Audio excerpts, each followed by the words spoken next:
welcome back to my channel. The courtroom falls into dead silence. Meri Brown stands clutching a folder, her hands trembling, eyes blazing with years of betrayal that can no longer be buried. "Your Honor," she begins, her voice cracking under the weight of truth. "What I'm about to reveal will change everything." Across the room, Kody's smirk fades. Robyn grips his arm in panic. Christine leans forward and Janelle closes her eyes, bracing for the storm. What began as a custody dispute is about to ignite into a full-blown war over money, power, and deception buried beneath decades of polygamy's golden illusion. Christine Brown's lawsuit seemed simple: unpaid child support and breach of an oral property agreement. But her young, razor-sharp lawyer makes it clear they're demanding a forensic audit of the Brown family business accounts. And when the word audit echoes through the courtroom, you can almost feel Kody flinch. Robyn's eyes dart nervously. Cameras click. Even the judge leans in. Kody's lawyer jumps to object, claiming this is a custody hearing, not a financial inquisition. But the judge's gavel cuts him off. If there's suspicion of fraud involving child support or marital assets, this court will hear the evidence. In that single moment, the case transforms. From parenting to potential felony. Meri stands frozen, her breath short. She knows this path leads to places she never wanted to revisit. Because her name is on those documents. That night, Meri sits alone in her hotel room. Her phone buzzes with breaking news. Kody Brown faces financial audit amid child support scandal. Fans are speculating, but none of them know the half of it. 2 years earlier, Kody had persuaded Meri to sign over her share of Lizzie's Heritage Inn. "Just a paperwork update," he'd said. "It'll make taxes easier." She believed him. She always believed him. But now, scrolling through old emails, something catches her eye. A $42,000 wire transfer from the inn's account to a private Nevada bank. The date? 1 day after she signed the papers. The destination? Not her account. Not family business. This wasn't about taxes. It was about laundering family money. The next morning, Christine takes the stand. Her voice shakes, but her courage doesn't. "Kody told us everything was for the family," she says. "But when I left, I found out he transferred $70,000 from our shared funds into an account I didn't even know existed. One with Robyn's name on it." The courtroom erupts. Robyn's jaw drops. Kody mouths the word lies. But Christine isn't done. She reveals a name, a former accountant, someone ready to testify. The judge's eyebrow rises. Kody's attorney pales. Christine's lawyer announces, "We'll be calling that witness next week." That night, Meri can't sleep. She digs deeper into every text, every email, every suspicious document. And then Janelle approaches her during a recess. "Talk to the kids," she whispers. "Especially Aurora." Meri frowns. "Why?" Janelle leans closer. "Because she knows about the storage unit. The one Robyn's been paying for, in cash, for the past 3 years. The next morning, tension hangs heavy over the courthouse. Rain threatens to fall. Meri walks through the glass doors, no longer trembling. Her jaw is set, her folder clutched tight. Inside it, proof of the transfers, the signatures, the deceit. She takes the stand. The oath is read. The room holds its breath. "I believe my name was used to transfer family funds into private accounts without my knowledge or consent." Gasps ripple across the gallery. The judge leans forward. "Do you believe Robyn Brown acted with intent to hide these funds?" Meri's voice is steady now. "Yes." The silence that follows is deafening. Outside, tires screech. Robyn rushes through security, drenched in the misting rain, clutching her handbag like it holds the last of her secrets. She enters just as Meri steps down from the stand. Their eyes meet. All the birthdays, the fake sisterhood smiles, the TV moments flash between them, and then fade. Because Meri Brown isn't afraid anymore. She's angry. And she's done staying silent. Robyn sits down beside Kody. He doesn't speak. The tension between them is a living, breathing thing, thick enough to slice through the air. The judge calls for a recess, his gavel echoing like a warning shot. Reporters murmur, cameras flash. Meri moves quickly toward the exit, her pulse hammering in her ears. She's almost at the courthouse doors when a small, shaking voice calls out behind her. "Aunt Meri!" She turns.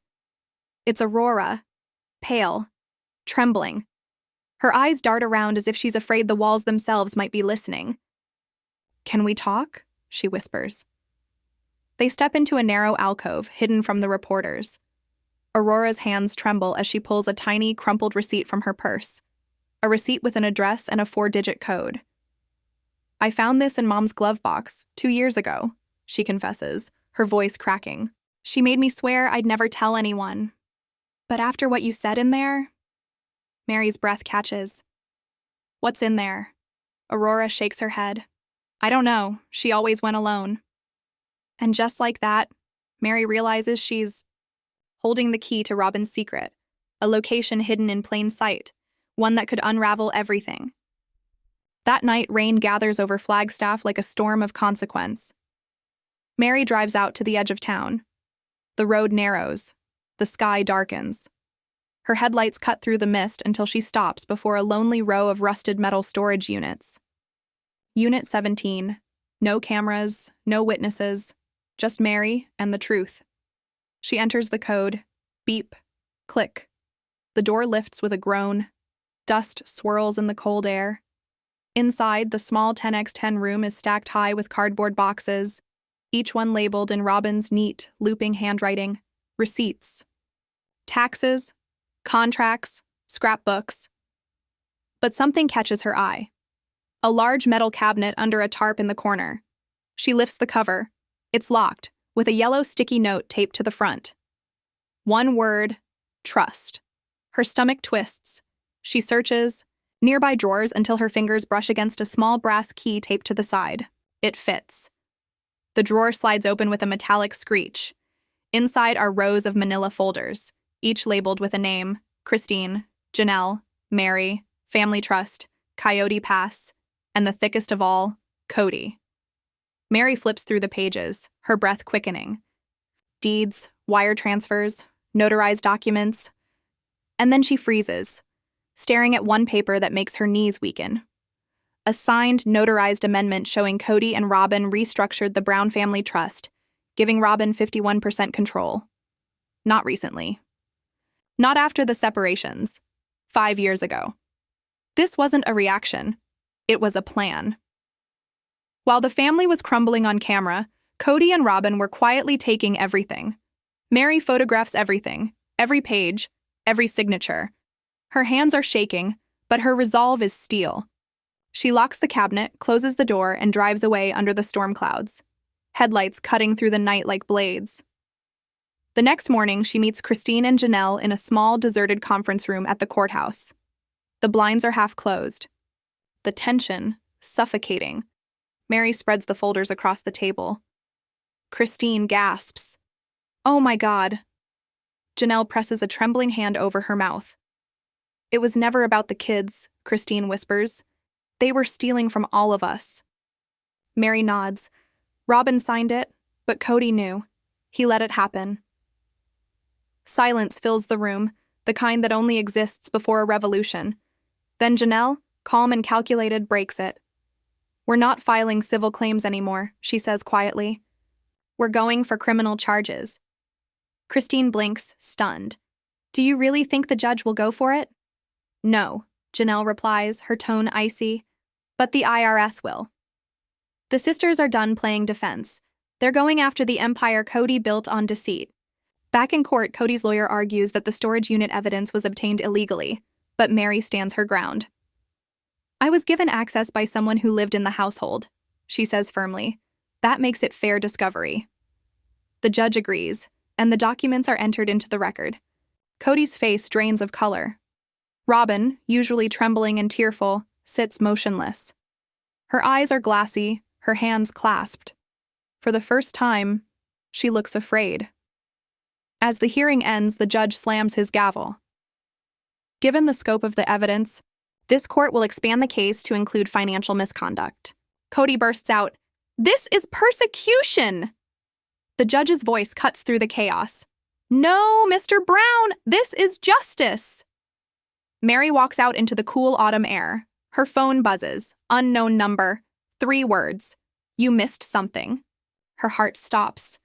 The message burns on her screen, mocking her. She looks around, the parking lot empty, the courthouse looming behind her. Who sent it? How much deeper does this go? She doesn't reply. She simply walks to her car, hair whipping in the wind, determination carved across her face. The next morning, the headlines explode. SisterWives financial scandal deepens. Court expands investigation after secret files found. Christine and Janelle are already waiting in the conference room. The air feels electric. "Did you see the papers?" Christine asks. Meri nods. "It's everywhere." "I got a voicemail," Janelle adds quietly. "From Robyn's former nanny, Roberta. She says she's ready to talk." Meri freezes. Roberta. The one person inside Robyn's home who saw everything. "She says she was paid to keep quiet," Janelle continues, "but she can prove what Robyn's really been hiding all these years." That afternoon, the courtroom overflows with reporters. Cameras flash like lightning. Kody walks in first, unshaven, tie crooked, eyes hollow. Robyn follows in black, her face drained of color, her attorney whispering nervously. "Your Honor," the defense says softly, "we request a recess from today's testimony." But the judge barely looks up. His voice is sharp, final, and cold. Denied. And just like that, the Brown family's secrets are no longer buried. They're being dragged into the light. ChatGPT. The courtroom feels like a loaded weapon. Every breath, every whisper, every scrape of a chair carries weight. The defense had just asked for a recess, and the judge, without even glancing up, replies coldly, "Denied. We have a full docket. Call your first witness." But it isn't a defense witness who enters. It's Roberta Sears, Robyn's former nanny. Late 40s, modestly dressed, her posture straight but her face pale. She walks down the aisle like a woman carrying the ghosts of other people's sins. The bailiff swears her in. The crowd shifts, waiting for the first word. "My name is Roberta Sears," she begins. Her voice trembles slightly. "I worked for Robyn Brown for 4 years. I was hired right after she and Kody moved into the Flagstaff house." The judge leans forward. "And what would you like to testify to today, Miss Sears?" She takes a long breath, her fingers shaking as she raises a folded paper. "In 2021, I was told to shred some documents. At first, they were just bills. Nothing unusual. But then," she stops, swallowing hard. "Then it was bank statements. Wire transfers. Some from TLC production, and some from the Brown Family Trust."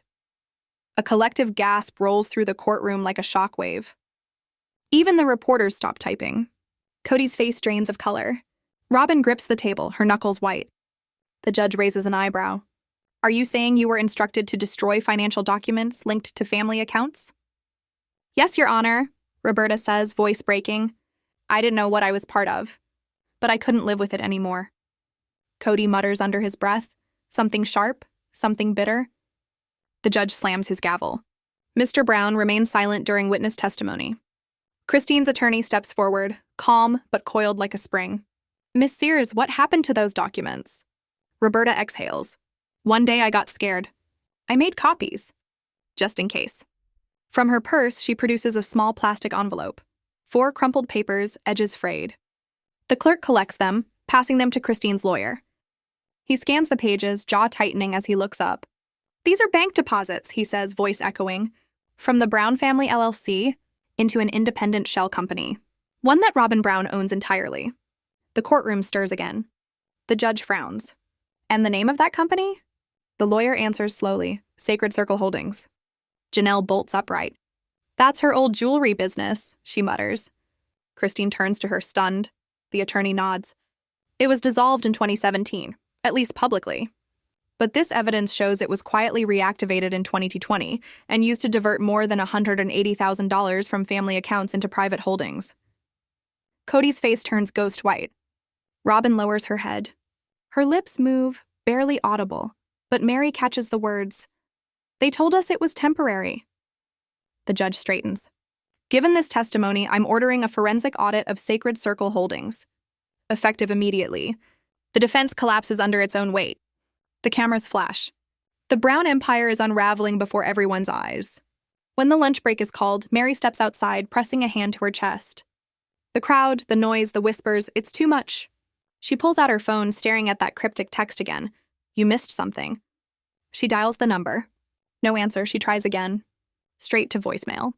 She's about to hang up when her phone buzzes. A new message. It's a photo, blurry, dark, but unmistakable. A storage facility. Not the one she'd been to before. A bigger one. Newer. A caption reads, Coyote Ridge, Unit 314, check in the freezer. Meri's stomach drops. Her fingers go numb. She shows the image to Christine, whose face goes white as paper. That's Robyn's new rental, she whispers. She said it was for downsizing. For minimalism. Meri's voice lowers to a trembling whisper. There's a freezer. They don't return to court that day. Christine informs the judge she has a medical emergency. He grants her the absence without question. Janelle stays behind, keeping eyes on the case. Meri and Christine drive in silence through the desert. The road stretches endlessly, the air thick with dust and dread. They reach Coyote Ridge Storage, and there it is, Unit 314. Meri cuts the lock. The door rattles upward with a metallic growl. Inside, the air is dry and still. The space is spotless, everything neatly packed and labeled. Holiday decorations, children's crafts, keepsakes. Christine exhales shakily. It looks normal. But then they see it. A commercial-sized freezer in the corner, humming quietly under the fluorescent light. Meri steps closer. It's plugged in. Christine hesitates, then grips the handle. The moment stretches. Thunder rumbles in the distance. She pulls it open. The motor whirs to life. The cold mist spills out. And inside, it's not empty. And inside, it's not empty. The courtroom is silent. The kind of silence that feels alive, tense, electric. Everyone knows something monumental is about to unfold. Plastic bags. Dozens of them. Christine and Meri stare at each other before daring to open one. Inside, not what anyone expected. Documents. Each sealed in waterproof sleeves like someone had gone to great lengths to protect them from time itself. Contracts, ledgers, and notarized forms, all bearing the unmistakable mark of Kody Brown's signature. Meri's breath catches when she spots one file at the bottom, labeled Custody Draft Agreement. Her hands tremble as she pulls it out. The paper is dated 3 years ago. Christine's voice quivers as she reads aloud.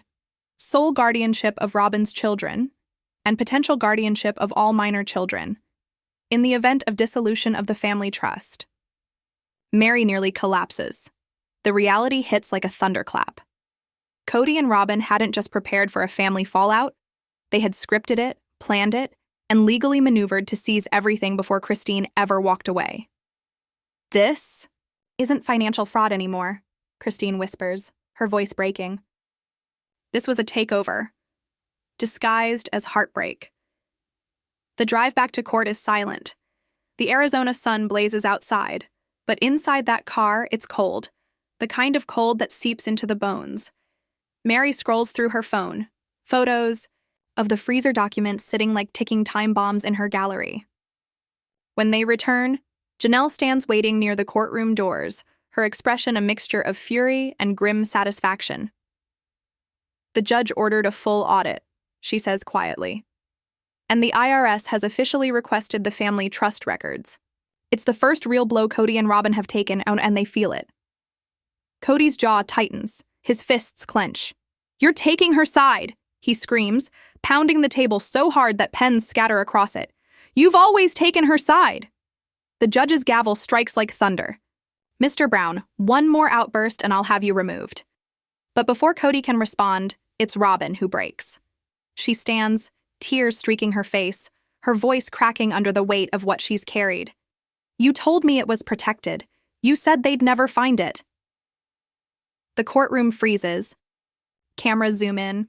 The audience, the crew, even the stenographer stops typing. Kody stares at her, stunned. Christine's voice slices through the silence. What is it, Robyn? What haven't we found yet? Robyn doesn't answer. She just sinks back into her chair, sobbing silently. Her lawyer quickly requests a private conference with the judge. Outside the chambers, the tension is unbearable. Christine paces, her heels echoing on the tile. Janelle chews her lip. Meri clutches her folder to her chest like a shield. Behind, those closed doors, Robyn is unraveling. Every sniffle and muffled word feels like a countdown to something catastrophic. When the judge finally emerges, his face is blank, the kind of neutrality that hides enormous implications. Robyn follows, her mascara streaked, her eyes hollow. She looks less like the family matriarch and more like someone who's seen her entire reality collapse.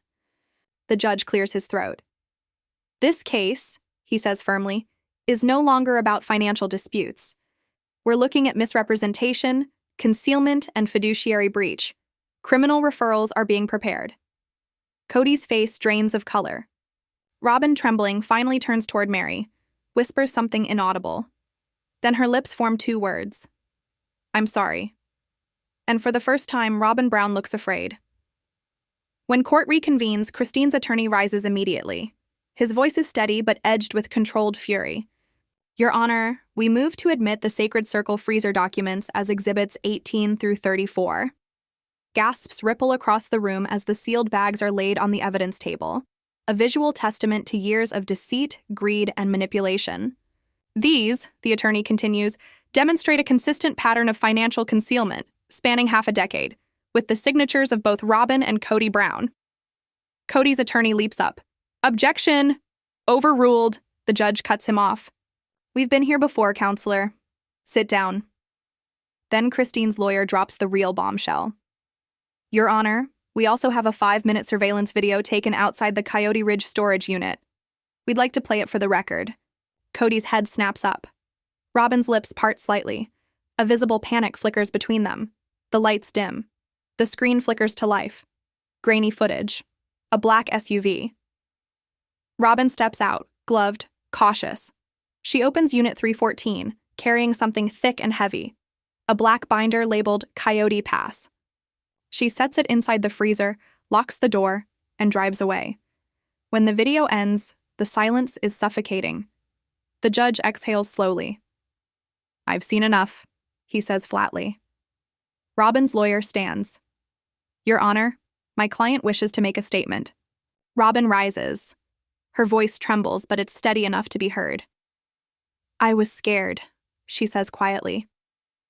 When Christine left, everything began to crumble.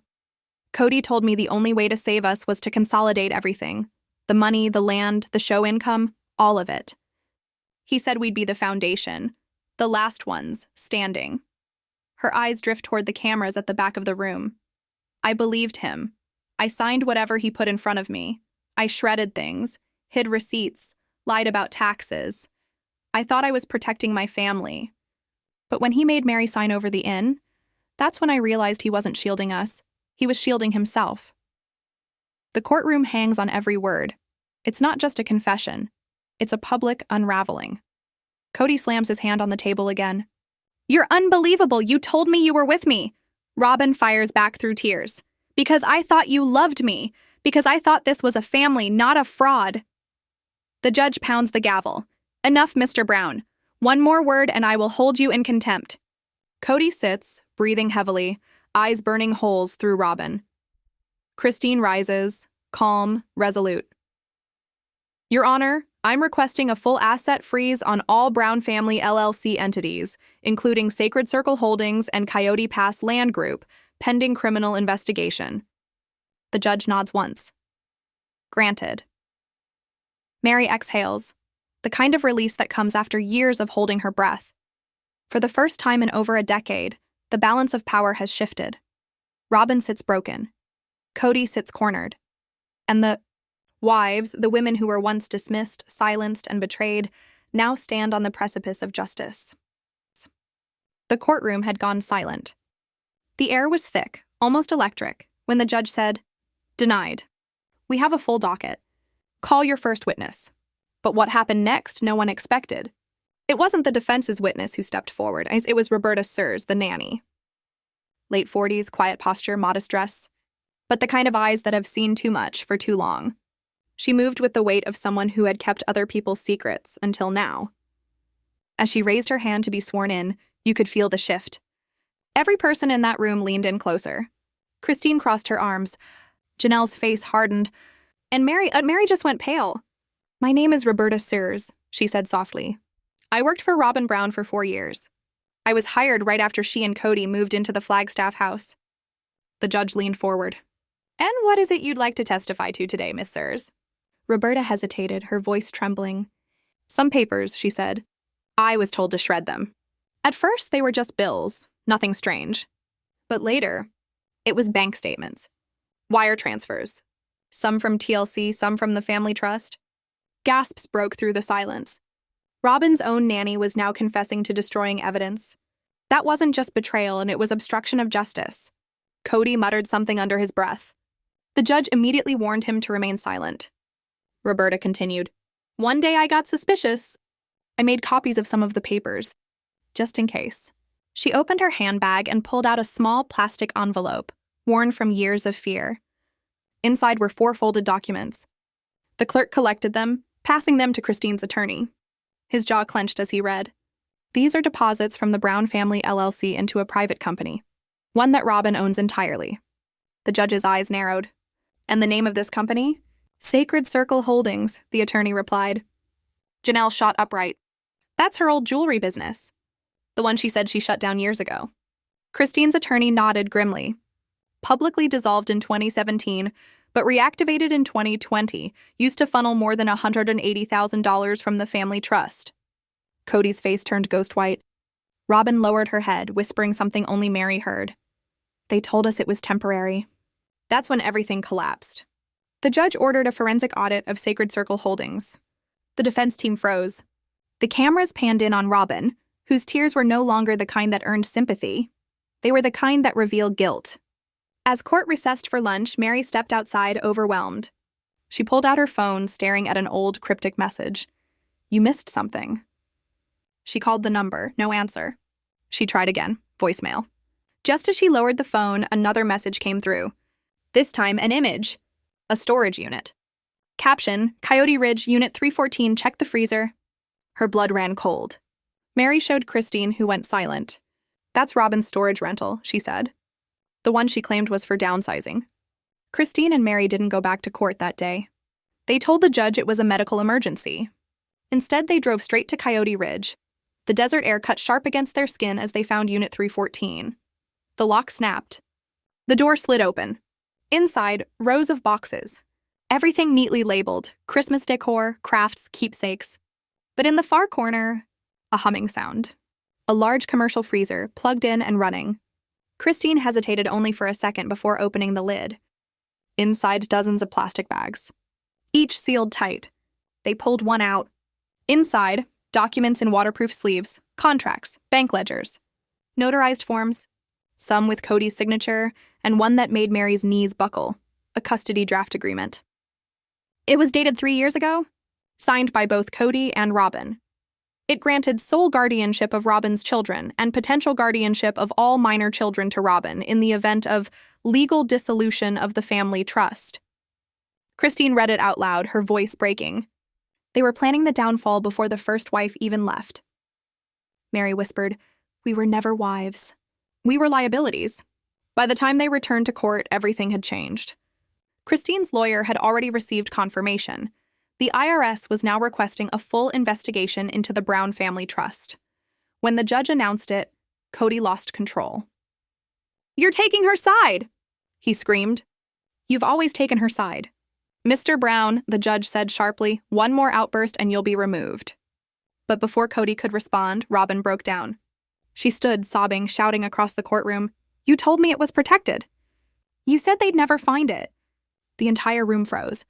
Christine took a cautious step forward. What haven't we found yet, Robyn? But Robyn didn't answer.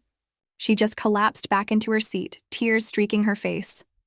Minutes later, her attorney requested a private meeting with the judge. Behind closed doors, the sound of sobs echoed through the wood paneling. When they emerged 20 minutes later, Robyn's mascara was smeared, her spirit visibly crushed. This case, the judge announced, is no longer about financial disputes. It's about fraud, concealment, and possible criminal activity. We are proceeding accordingly. Cameras flashed. Kody stared in shock. Robyn looked up at Meri and mouthed, I'm sorry. But it was too late. When court reconvened, Christine's attorney placed a stack of waterproof document bags on the table. Your Honor, we submit the Sacred Circle freezer files, exhibits 18 through 34. The judge nodded. Admitted. Then Christine's lawyer added, We also have surveillance footage from the Coyote Ridge facility. The lights dimmed. On screen, a grainy video dated 6 months prior. A black SUV pulls up. Robyn exits. She's wearing gloves. She opens the storage unit, holding a thick black binder labeled Coyote Pass. She places it in the freezer, locks the door, and drives away. The lights come back on. Silence. The judge sighed heavily. I've seen enough. Robyn stood. I was scared, she said, voice cracking. When Christine left, Kody said the family was falling apart. He said we had to protect what was left. I signed things I didn't understand. I shredded papers, I lied. But when he made Meri sign over the inn, that's when I knew he wasn't protecting us. He was protecting himself. Kody slammed his fist on the table. You're unbelievable. You said you were with me. Robyn's tears turned fierce. Because I believed you loved me, Kody. I thought this was real, not a cover-up. Enough! Shouted the judge. One more word and I'll hold you both in contempt. The room shook with emotion. Christine stood and faced the judge. Your Honor, we request a full asset freeze on all Brown Family LLC entities, including Sacred Circle Holdings and the Coyote Pass Land Group. The judge nodded. Granted. Meri's breath hitched. All these years, the inn, the trust, the sacrifices, and now, finally, the truth was out. Kody's empire was collapsing, not from outside attacks, but from the very people he built it on. Robyn sat motionless, realizing the cold truth. The family she tried to preserve was already gone, and the man she trusted had turned her into the last scapegoat standing. And as the cameras zoomed in on Christine, Janelle, and Meri, one thing was certain. Justice was no longer a dream. It had become destiny. Justice was no longer a dream. It had become destiny.